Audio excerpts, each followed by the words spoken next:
Hello viewers, welcome to our YouTube channel. We are going to discuss linear equation in two variable in this video. So let's start the video.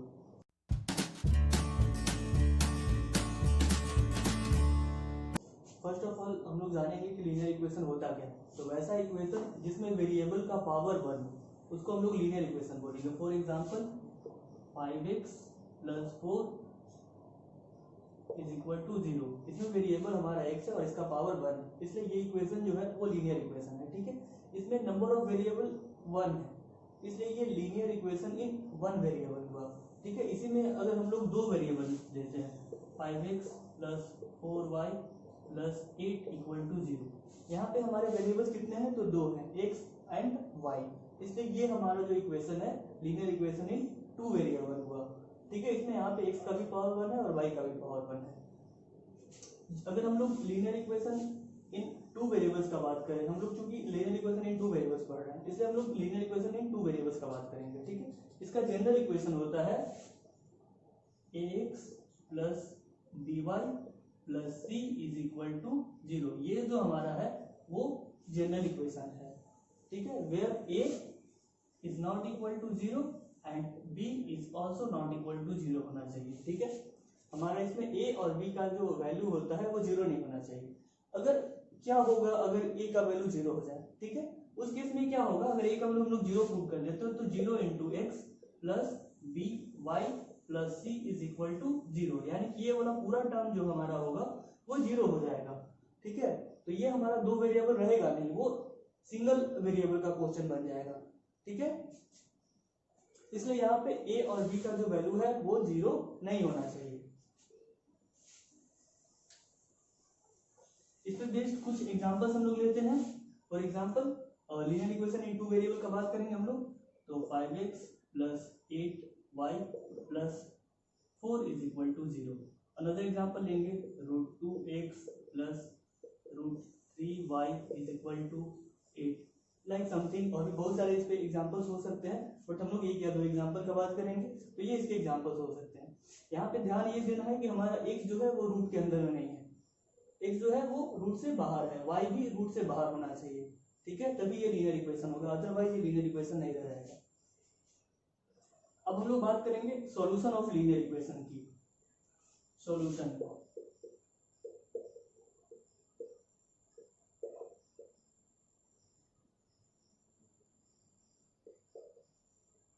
Linear equation का solution क्या होगा? x = alpha and y = beta, जिसको हम लोग solution बोलेंगे किसी भी linear equation ax + by + c का if a alpha + b beta + c = 0 हो जाए।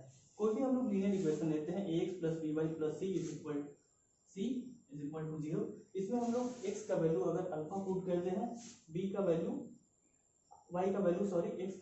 अल्फा और y का वैल्यू बीटा पुट करते हैं, और तब इसका वैल्यू अगर 0 आ जाता है, तब x = अल्फा और y = बीटा जो होता है इस लीनियर इक्वेशन का सॉल्यूशन हो जाता है।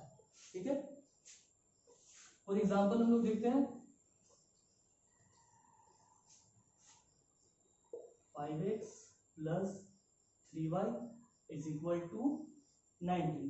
ठीक है, यहाँ पे अगर हम लोग x = 2 पुट करें और y = 3 पुट करते हैं, तो इधर में क्या होगा, 5 × 2 + 3 × 3 प्लस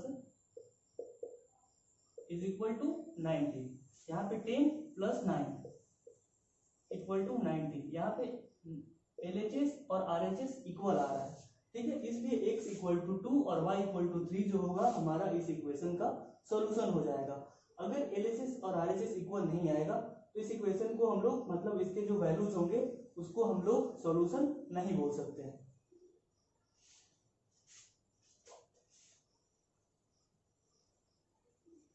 नेक्स्ट हम लोग बात करेंगे consistent on and non consistent linear equation का। तो वैसा लीनियर इक्वेशन जिसके आंसर्स हम लोग फाइंड कर सकते हैं, मतलब जिसका सॉल्यूशन हम लोग फाइंड कर सकते हैं, उसको कंसिस्टेंट लीनियर इक्वेशन बोलेंगे, और जिनका हम लोग सॉल्यूशन नहीं फाइंड कर सकते उसको हम लोग नॉन कंसिस्टेंट लीनियर इक्वेशन बोलते हैं। नेक्स्ट है साइमल्टेनियस लीनियर इक्वेशन। तो a1x plus b1y plus c1 is equal to 0, a2x plus b2y plus c2 equal to 0। ये जो है हमारा दो लीनियर इक्वेशन है where a b and c जो होते हैं वो कांस्टेंट होते हैं और x y जो है वो वेरिएबल्स हैं। फ्रेंड्स ये हमारा साइमल्टेनियस लीनियर इक्वेशन है। इसको हम लोग दो तरीके से सोल्व कर सकते हैं, एक होता है ग्राफिकल मेथड और दूसरा होता है अलजेब्रिक मेथड। तो हम लोग first of all graphical method देखेंगे, ठीक है। तो इसमें तीन केसेस होते हैं। तो फर्स्ट केस होता है इफ, फर्स्ट केस हम लोग लेंगे केस वन है if a1 by a2 is not equal to b1 by b2, ठीक है। इस कंडीशन में क्या होता है कि सॉल्यूशन जो हमारा होता है वो केवल एक होता है, यानी कि यूनिक सॉल्यूशन होता है।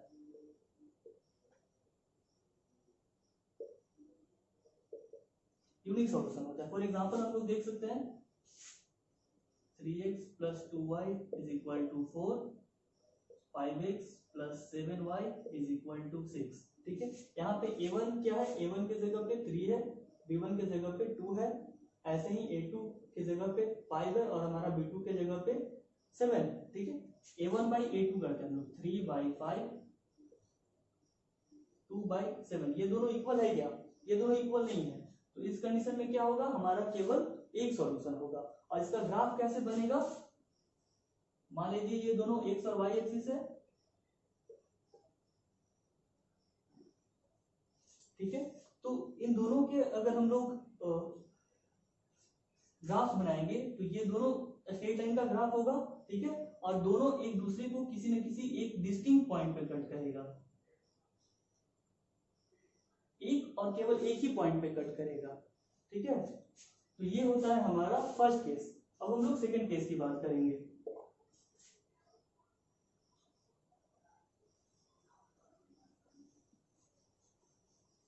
सेकंड केस होता है हमारा a1 by a2 is equal to b1 by b2 is equal to c1 by c2, यानी a1 by a2, b1 by b2 और c1 बाई c2 तीनों इक्वल हो जाए, ठीक है।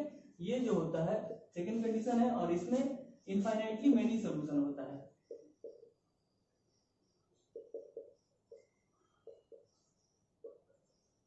इनफाइनाइट सॉल्यूशन होगा। फॉर एग्जांपल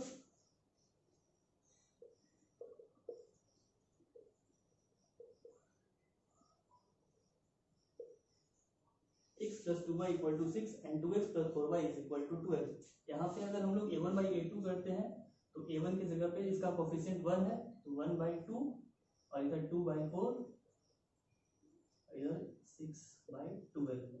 इसको हम लोग अगर लोएस्ट टर्म में कन्वर्ट करेंगे तो ये कैंसिल होके आ जाएगा, 2 1 जा 2 और 2 2 जा 4, इधर 6 1 जा 2 और 6 2 जा 12।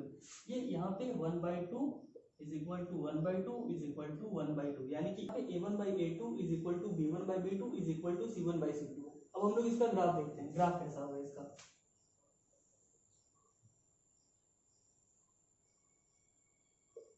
ये हमारा x और y एक्सिस होगा, ये ऑरिजिन है। अगर हम लोग इसका ग्राफ ड्रॉ करते हैं तो इसके ये दोनों अगेन स्ट्रेट लाइन का ग्राफ है। मान लीजिए हमारा एक स्ट्रेट लाइन है, ठीक है। तो दूसरा भी स्ट्रेट लाइन, इसका भी अगर हम लोग ग्राफ ड्रॉ करेंगे तो इसी स्ट्रेट लाइन पे हो जाएगा, मतलब दोनों जो है वो एक ही लाइन पे हो जाएगा, ठीक है। दोनों लाइन जो होंगे वो कोइंसिडेंट हो जाएंगे। तो ये हमारा था सेकंड केस। अब हम लोग केस थर्ड पे आते हैं।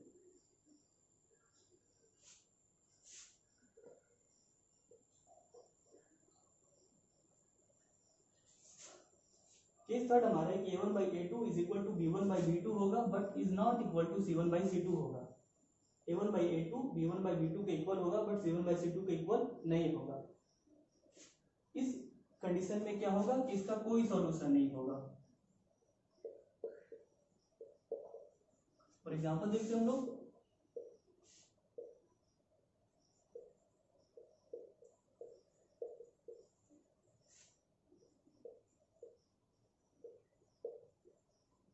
Three x plus 4y is equal to 8 and 6x plus 8y is equal to 9, ठीक है। हियर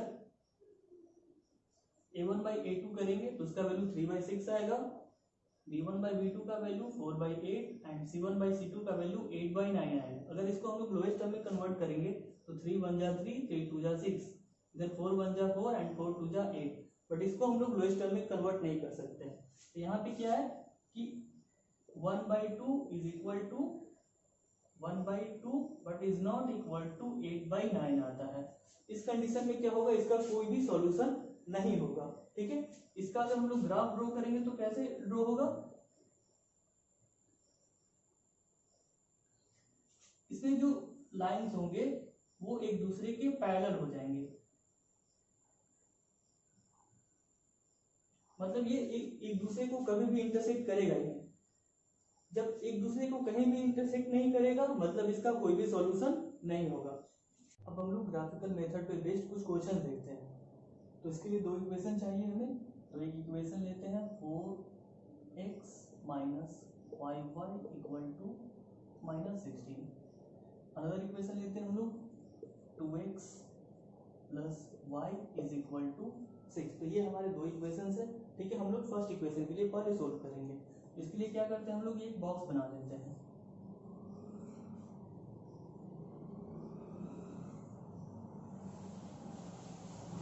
इसमें हम लोग x के लिए बॉक्स बनाएंगे और दूसरा y के लिए। ठीक है, अब हम लोग y का वैल्यू 0 लेते हैं। 0 इसलिए लेते हैं क्योंकि 0 लेने से सोल्व करना इक्वेशन को आसान हो जाता है। तो हम लोग क्या करेंगे, x या y किसी का भी वैल्यू 0 लेके बना सकते हैं। तो हम लोग फर्स्ट ये क्या कि y का वैल्यू 0 ले लिया हमने। ठीक है, तो अगर इस इक्वेशन में हम लोग y का वैल्यू 0 पुट करते हैं तो क्या आएगा, 4x minus 5 into 0 equal to -16 implies that 4x equal to -16 implies that x equal to -16/4 that is x equal to -4। तो यहाँ पे हमने एक जब y का वैल्यू 0 लिया तो x का वैल्यू आया -4। इसी तरह से हम लोग अलग अलग वैल्यूज रख के सोल्व कर देंगे इस इक्वेशन को। ठीक है, दूसरी बार हम लोग करेंगे क्या कि मान लीजिए हम लोगों ने x का वैल्यू 1 रखा है। ठीक है, तो x का वैल्यू 1 रखेंगे हम लोग, तो इक्वेशन क्या हो जाएगा, 4 × 1 माइनस 5y इक्वल टू -16। ठीक है, -5y इज इक्वल टू -16 और ये LHS में है, RHS में जाके उधर प्लस में है तो इधर जाके माइनस हो जाएगा। -5y is equal to -20 implies that y equal to -20/-5। ये 4 टाइम्स में कट जाएगा, y इक्वल टू 4। तो x का वैल्यू जब हमने 1 रखा, y का वैल्यू 4 आता है। अब हम लोग कुछ और वैल्यू रखते हैं। x का वैल्यू मान लीजिए हमने कुछ भी रख सकते हैं, मान लीजिए हमने 6 रखा। ठीक है, तो हम लोग इक्वेशन क्या हो जाएगा, 4 × 6 माइनस 5y इक्वल टू -16।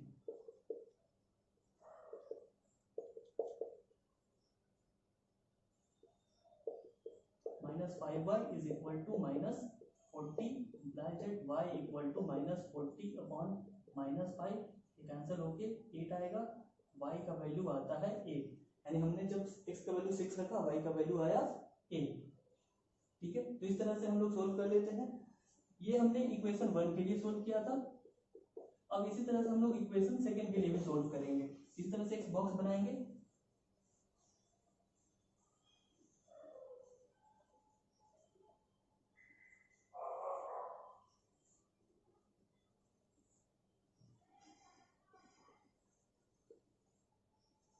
अब हम लोग बारी बारी से इसी तरह से वैल्यूज जो है वो पुट करेंगे। अगर मान लीजिए हमने इसमें इक्वेशन 2 में x का वैल्यू 0 रखा हुआ है। ठीक है, तो क्या हो जाएगा, 2 × 0 plus y equal to 6 implies that y is equal to 6। यानी जब हम लोग x का वैल्यू 0 पुट करते हैं इस इक्वेशन 2 में तो y का वैल्यू 6 आता है। इस तरह से हम लोग y का वैल्यू 0 रख सकते हैं। अगर y का वैल्यू हम लोग 0 रखेंगे तो क्या होगा, 2x equal to 6, 2x is equal to 6 implies that x equal to 6/2। ये 3 टाइम्स में कट जाएगा, यानी कि x इक्वल टू हमारा वैल्यू आता है 3।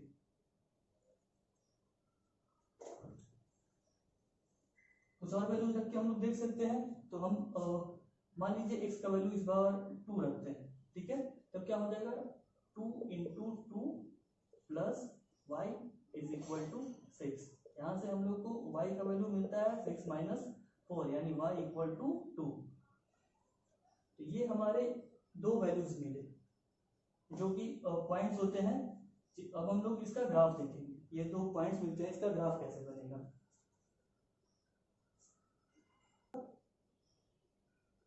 -4 और 0,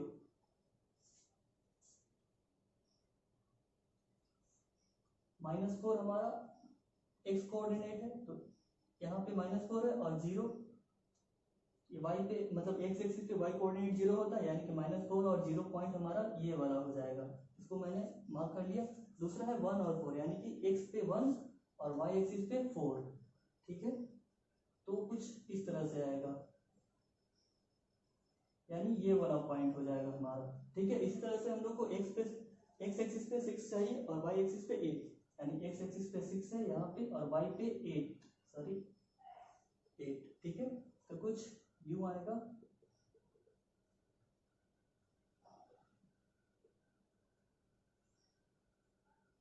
ये हमारा पॉइंट 6 और 8 हुआ। तो अब हम क्या करेंगे, इन तीनों पॉइंट्स को मिलाते हुए एक स्ट्रेट लाइन ड्रॉ कर देंगे।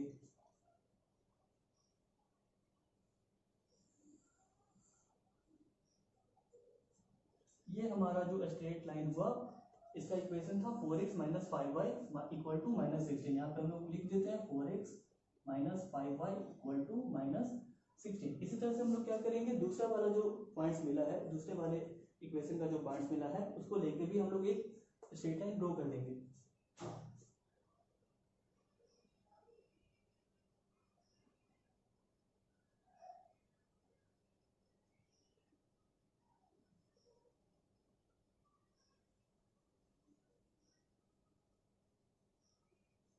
तो ये 3 पॉइंट्स मिलते हैं हम लोगों को, इनको मिला के हम लोग दूसरा स्ट्रेट लाइन ड्रॉ कर देंगे।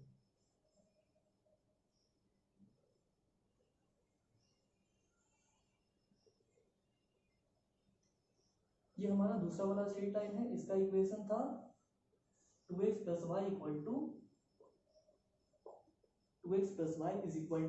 6, ठीक है। तो इस तरह से ये हम लोग देख सकते हैं कि ये दो जो लाइंस है वो एक दूसरे को इस पॉइंट पे कट कर रहा है, ठीक है। तो जब एक पॉइंट पे कट करेगा उस केस में क्या होगा, यूनिक सॉल्यूशन होगा, एक और केवल एक ही सॉल्यूशन होता है, ठीक है। इसी में आपके अलग टाइप के, दूसरे टाइप के भी क्वेश्चन पूछे जा सकते हैं, जैसे कि पूछा जाएगा आपसे कि जो ये दोनों लाइंस है, ये दोनों लाइंस और जो हमारा एक्स एक्सिस है उससे जो ट्रायंगल फॉर्म हो रहा है उसका एरिया क्या होगा।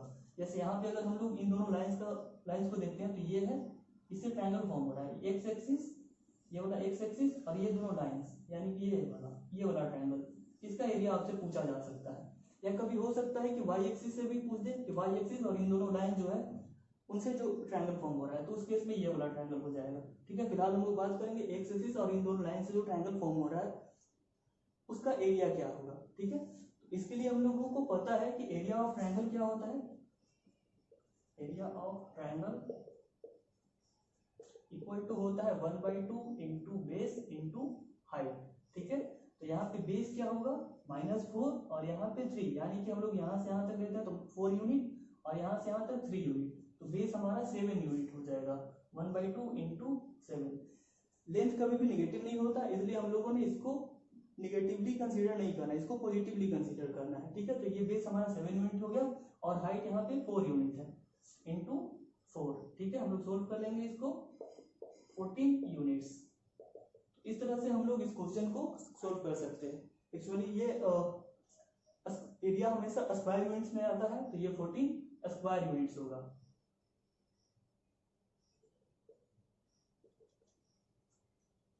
अब हम लोग देखते हैं जो दूसरा वाला तरीका था, यानी कि अलजेब्रिक मेथड।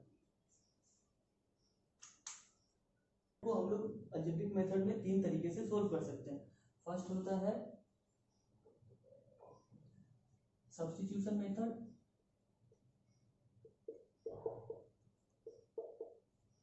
दूसरा होता है एलिमिनेशन मेथड और थर्ड होता है cross multiplication method.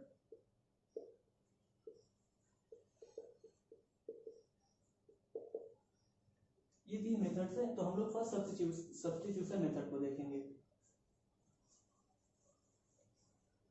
For example हम लोग लेते हैं x + y is equal to 5 and x minus y is equal to 1। ठीक है, ये हमारा दो इक्वेशन है। तो फर्स्ट इक्वेशन से हम लोग x का या फिर y का वैल्यू फाइंड करते हैं। ठीक है, अगर फर्स्ट इक्वेशन से हम लोग x का वैल्यू फाइंड करते हैं तो x इक्वल टू आता है हमारा 5 माइनस वाई। इस वैल्यू को हम लोग करेंगे क्या, ये हमारा इक्वेशन 1 था और ये 2 है, तो इसको हम लोग करेंगे क्या, x के वैल्यू को कि इक्वेशन 2 में x के जगह पे पुट कर देंगे। ठीक है, तो पुटिंग दिस वैल्यू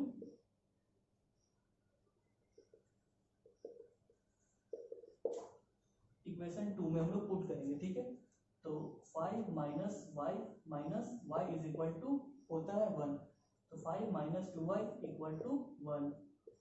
यहाँ से y इक्वल टू आता है 2y equal to 5 minus 1, 2y equal to 4, y equal to 4/2 यानी कि 2। ठीक है, तो y का वैल्यू हम लोगों को मिलता है 2, y इज इक्वल टू 2। अब इस y के वैल्यू को हम लोग दोनों में से किसी इक्वेशन में या फिर यहाँ पे भी पुट कर सकते हैं। ठीक है, मान लीजिए हमने यहाँ पे पुट किया, x का जो वैल्यू था x equal to 5 minus y, यहाँ पे पुट करते हैं, x इक्वल टू हो जाएगा 5 माइनस वाई का वैल्यू 2 आया तो 5 माइनस 2 यानी कि 3, x का y का वैल्यू 2 आया और x का वैल्यू 3। ये था हमारा सब्स्टिट्यूशन मेथड। अब हम लोग दूसरा मेथड देखेंगे, एलिमिनेशन मेथड। ये दो इक्वेशंस हैं। एलिमिनेशन मेथड में हमको करना क्या होता है कि x या फिर y दोनों में से किसी एक को एलिमिनेट करना होता है। तो यहाँ पे हम लोग कोफिशिएंट का कंपैरिजन करते हैं। यहाँ पे कोफिशिएंट x का क्या है, दोनों में से किसी का कोफिशिएंट देते हैं। दोनों इक्वेशन में या तो x का कोफिशिएंट सेम हो या फिर y का कोफिशिएंट सेम हो। अगर दोनों इक्वेशंस में से x का या y का कोफिशिएंट सेम आता है तो हम लोग केवल इसको सब्ट्रैक्ट कर देंगे। ठीक है, सब्ट्रैक्ट करने पे क्या होगा, x का कोफिशिएंट अगर सेम है तो x वाला टर्म कैंसिल हो जाएगा और हम लोग को y का वैल्यू मिल जाएगा। अगर y वाला कोफिशिएंट सेम होगा तो सब्ट्रैक्ट करने पे y वाला टर्म कैंसिल हो जाएगा और x का वैल्यू मिल जाता है। लेकिन यहाँ पे हम लोग देखते क्या है कि ना x का कोफिशिएंट सेम है दोनों इक्वेशंस में, ना ही y का। तो हम लोग करेंगे क्या कि दोनों के कोफिशिएंट को इक्वल कर देंगे। तो यहाँ पे x का कोफिशिएंट 4 है, यहाँ पे x का कोफिशिएंट 1 है, तो हम लोग को x के कोफिशिएंट को 4 करना होगा। इसके लिए हम लोग को इस इक्वेशन में 4 से मल्टीप्लाई करना होगा। ठीक है, तो इक्वेशन 1 को जब हम लोग 4 से मल्टीप्लाई करते हैं तो इक्वेशन 1 हमारा हो जाता है 4x plus 8y is equal to 32। ठीक है, इक्वेशन 2 हमारा 4x प्लस 3y माइनस 17 रह जाता है। हम लोगों ने किया क्या है, इक्वेशन 1 को 4 से मल्टीप्लाई कर दिया है और इक्वेशन 2 को इसमें से माइनस कर दिया है। ठीक है, तो अब हम लोग सब्ट्रैक्ट करेंगे इस इक्वेशन को, ये माइनस 17। ठीक है, ये x वाला टर्म कैंसिल हो गया, 8y minus 3y 5y is equal to 32 minus 17 15। ठीक है, y इक्वल टू 3। अब हम लोग y के इस वैल्यू को किसी भी इक्वेशन में पुट कर देते हैं। तो अगर इस इक्वेशन को हम लोग फर्स्ट वाले इक्वेशन में पुट करते हैं y के वैल्यू को, तो हमारा इक्वेशन होता है x plus 2 into 3 is equal to 8, implies that x equal to 8 minus 6, x का वैल्यू आता है 2। तो ये था हमारा एलिमिनेशन मेथड। अब हम लोग थर्ड वाले पे आते हैं। थर्ड वाला जो है क्रॉस मल्टीप्लिकेशन मेथड है। हमारा थर्ड मेथड जो है वो है क्रॉस मल्टीप्लिकेशन मेथड। अब इसको हम लोग दो एग्जांपल से समझेंगे। मान लीजिए ये हमारे दो इक्वेशंस हैं, ये इक्वेशन फर्स्ट है और ये इक्वेशन सेकंड है। हम लोगों को जब x के लिए सोल्व करना होता है तो हम लोग लिखते हैं x डिवाइडेड बाय x का जो कोफिशिएंट है उसको हम लोग हाथ से ढक देंगे। ठीक है, अब x के जो जस्ट राइट में होता है, जस्ट राइट में क्या है हमारा 5y, तो 5 को हम लोग मल्टीप्लाई करेंगे -14 से यानी कि -70, फिर माइनस का साइन पुट करेंगे। अब इसके बाद क्या है -17, तो -17 को 3 से मल्टीप्लाई करेंगे यानी कि -51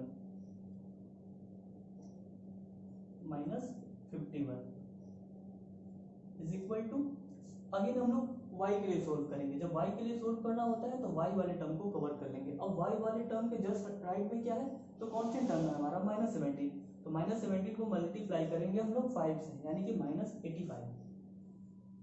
अगेन माइनस का साइन पुट करना होगा, -14 को फिर हम 2 से मल्टीप्लाई करेंगे यानी -14 मल्टीप्लाइड बाय 2 -28। फिर इसी तरह से हम लोग कांस्टेंट वाले टर्म के लिए सोल्व करते हैं, तो इस बार कांस्टेंट वाले टर्म को कवर कर लेंगे। अब कांस्टेंट टर्म के राइट में तो कुछ है नहीं, तो हम लोग यहाँ से फिर से शुरू करेंगे, स्टार्ट मतलब 2x, तो 2 को हम लोग मल्टीप्लाई करेंगे 3 से यानी 3 2 जा 6 माइनस का साइन पुट करना है, 5 मल्टीप्लाइड बाई 5 25। इसको हम लोग एक स्टेप और सोल्व कर लेंगे। x डिवाइडेड बाई -70 प्लस 51 यानी कि -19 is equal to y divided by -85 plus 21 -57 is equal to 1 by -19। अब इन तीनों को हम लोग कंपेयर कर लेंगे। x by -19 is equal to constant term लेते हैं हम लोग 1 by -19 that x equal to -19 divided by -19। ये -19 वन टाइम में कैंसिल हो जाएगा। दैट x इक्वल टू 1 यानी कि x का वैल्यू हम लोग को 1 मिलता है। इसी तरह से हम लोग y के लिए सोल्व करेंगे। जब हम लोग y के लिए सोल्व करेंगे तो इसको देखेंगे y by -57 is equal to 1 by -19। अगर हम लोग क्रॉस मल्टीप्लिकेशन करके इसको सोल्व करेंगे तो y इज इक्वल टू आएगा हमारा -57 बाई -19। ये 3 टाइम्स में कैंसिल हो जाएगा। y इज इक्वल टू 3 क्योंकि ये माइनस माइनस भी कैंसिल हो चुका है। तो इस तरह से हम लोग क्रॉस मल्टीप्लिकेशन मेथड से सोल्व कर सकते हैं। आज के लिए इतना ही, मिलेंगे हम लोग नेक्स्ट वीडियो में।